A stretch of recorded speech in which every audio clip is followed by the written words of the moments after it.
वादी कश्मीर में कशीदा हालात के पेश नज़र श्रीनगर के कई होटल मालिकान ने सयाहों को मुफ्त ताम व क़याम मुहैया कराने की पेशकश की है। उनकी ये पेशकश कश्मीरियों के जज्बे मेहमान नवाजी की बड़ी मिसाल है।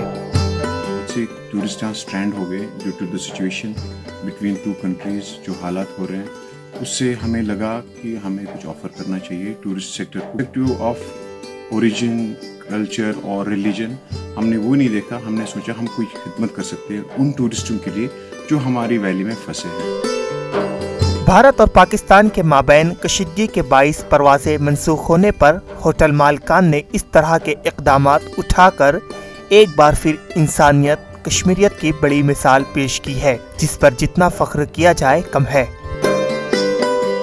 हाईवे और the connection between air traffic जो स्केड्यूल्ड डिले हुआ और कैंसिल किया, उस माध्यम से हमने सोचा कि हमें कोई होप रखनी चाहिए टूरिस्ट के लिए। हमारे पास अबाउट 2000 क्वेरीज आई, सो हमने सबको बोला कि we are welcome, our doors are open. हम जवाहर नगर मेन रोड पे सिचुएटेड है, एनिटी grounds, as an gesture goodwill we are offering it free of the grounds.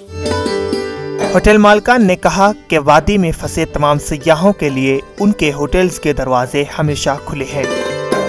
रियासत से टूरिस्ट आके यहाँ फंसे हैं, उनके लिए वेलकम है, हमारी तरफ से दरवाजे खुले हैं। फिलहाल हमने आज और कल के लिए रखा है, आगे जैसा भी होगा, जितना भी हमारे से होगा, इंसानियत के नाते हम उतना उनके लिए करने के लिए तैयार हैं। इधर सयाहों ने इस पेशकश को हैरत से सुना और उसकी सदाकत सामने आने के बाद इसकी पुरजोर सताइश की और इसे मेहमान नवाजी की बड़ी मिसाल करार दिया।